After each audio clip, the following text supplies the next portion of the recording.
To all our viewers watching this show, a very good evening from India and a good afternoon to you, Joyda.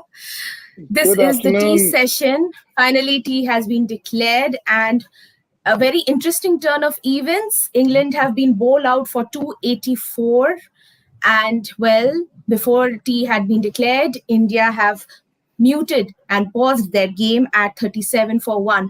Joyda, if we can have a quick update from you about your thoughts about all the happenings until now. Yeah, last time we spoke, since then things have gone India's way. Got Johnny Bairstow back straight away. The tail did linger for a while, but they've got them all out. They're back on the park. Yes, Shubman Gill had to perish again, but they're in the driver's seat. Now, two things will be in mind. One is how much time they will take to get whatever lead they Yes, want. Because it's not easy out there. The fast bowlers are yes, nibbling it around. Jimmy Anderson is looking very good. So you cannot just say, let's put 200 on the board, another 200 on the board, and then let go. So as I was saying in the lunch show as well, they have to play a little safe for a while now, because you don't want to be 127 for 5, trying to up the ante, because you have the lead, in the series. You are really in the driver's seat in context of the series and this match. So yes, you don't want to let absolutely. that go. You don't want to do harakiri and let that go, because Yes, it's not often that you will come to England and you will have this sort of these are positions of strength. And so now, yes, if this was the first test of the test match of a test series, or if this was the must win for India, they would approach it differently. On the other yes, hand, if it's the way it is now, 2-1 up in the series, up in this game, first consolidate, take it easy, bat for a while. At the end of days play, bat normally. 2 more days to go. Tomorrow morning, see the conditions. Is it favorable for fielding, for bowling? Is it helping the bowlers? How many runs do you want? What target do you want to leave it at? How much time do you want to give them? All these equations will come into play. very true. And let's begin with talking about England's batting once it resumed. Johnny Bairstow was yet again looking so dangerous, and boy, did he get that well-deserved century! What an innings yet again for him! 3 consecutive centuries. Bairstow is just getting better day by day. You will just run out of words in praising how good he is. But let's have you talking about the fact that once that 200. Almost a 100-run partnership got broken when Bairstow finally got dismissed by Virat Kohli. Did you feel that, because India had a Dismissed by handsome lead Shami. until then? Yes, dismissed by Shami. India had a handsome lead of a 150 plus. So, would you feel that the Indian bowlers allowed the tail enders of the England team score quite a bit more runs to, bring it down to a 150 less lead? I don't think so. I think the conditions after lunch were pretty good for batting. I think the tail batted well. The tail does, there are a couple of players in that tail who bat well. Sam Billings is a very, very good player. He plays in the IPL. Yes. He plays Spain well. So Hmm. I think under the circumstances, they did quite well. I cannot say that, the tail bat for too long, because the conditions weren't. I think where India lost it was that they were very unlucky, especially Sami, when he bowled up front yesterday and today. Yes. If they would have edged 1/4 of the balls that he would have bowled, I think they would have got off for a lot less. But he's bowled some crazy number of balls without just missing the bat. So having said that, yes, I'm not surprised at this tail, because this tail can actually bat. And just sometimes art, and if Bumrah can come and get runs, then this tail can bat too, and that's how the game goes. You just can't say it'll always happen for us and not happen for them. That's not how sport goes. So our tail got runs, and their tail got runs as well. Absolutely.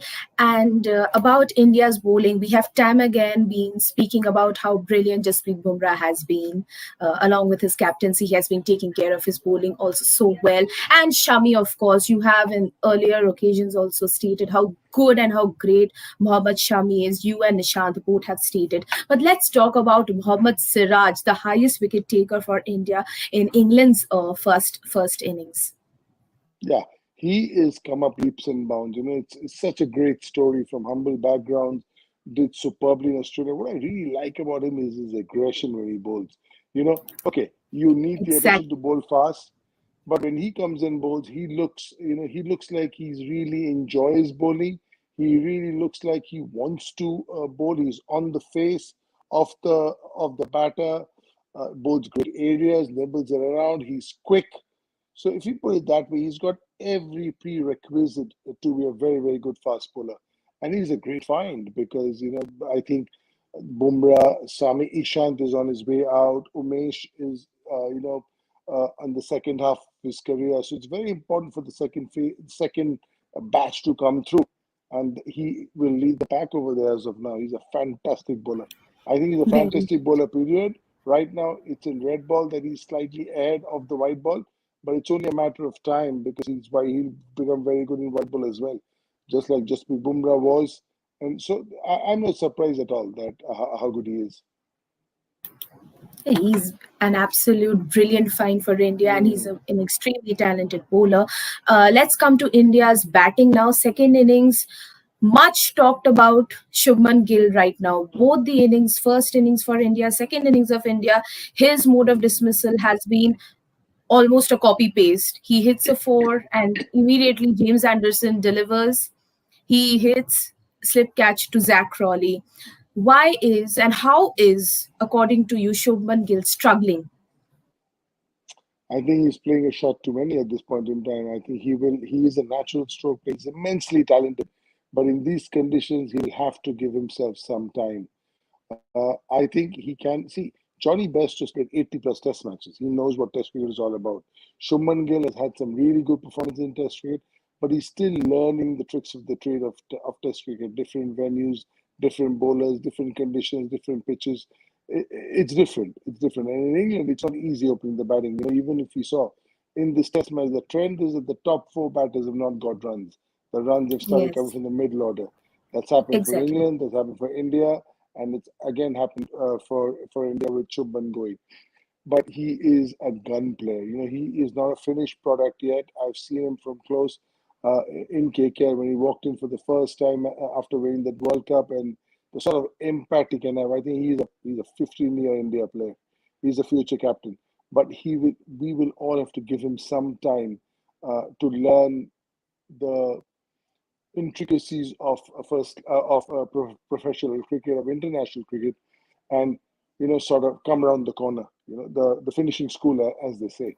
Yes. They've all been through that. The Pujaras, the Rahanes, they've all been given that. They've been through that. He's also batting at the top and tough conditions against some very, very good bowlers. So he's in a tough finishing school, but he'll come through. I've got no doubt in my mind. He's a fantastic cricketer. Indeed, he is a fantastic cricketer. And just continuing on Shubman Gill, that as you stated, he's such a brilliant player. We all can remember at the Gaba Test, the historic Gaba Test. We talk about the Pant 89 innings, but before that, it was the Gill 91 innings. How good he was! But if we see the statistics, we are seeing Gill struggling against England, be it in home in India or be it overseas. And him getting dismissed and struggling at the opener's position, would you feel that at times might put some pressure on India, putting up totals and setting up targets? No, I mean, if you lose your openers early, you're always under pressure, and that's happening for England as well. Even in the New Zealand series, but everybody else was on fire. We saw Ben Stokes on fire, Bairstow on fire, Root on fire, but their opener struggled as well, and our opener has also struggled in this game so far. Shubman has struggled, and Pujara is still out there. See, it's very, very difficult now in these conditions against some quality fast bowlers who have got 600 wickets plus 150 test matches. They're bowling at you and Yes, they're nibbling it around. So it's not easy out there. yes, And yes, let's just put it that way.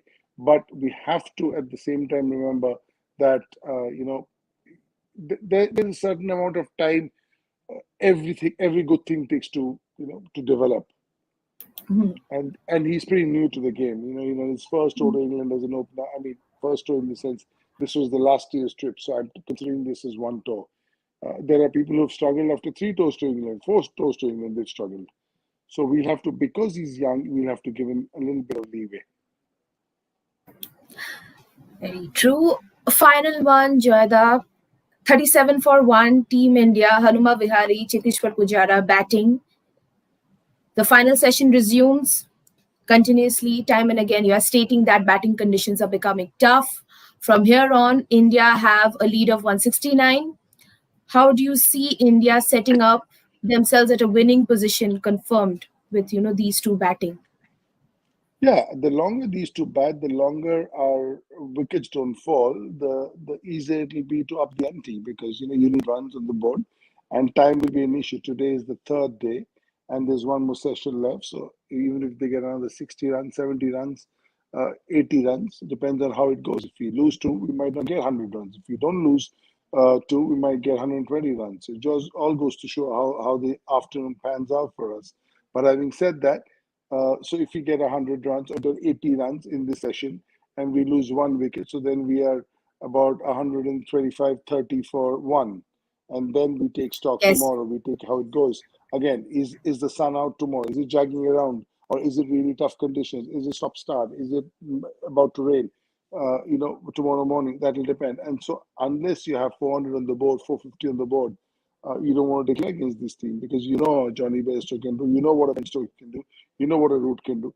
And as I keep harping on the same thing, that because you're 2-1 up in the series, you want to take an India loss out of the equation. So it's either a draw or an India win. So India will bat till such a time, till such a total, where only these two results are possible and not the third.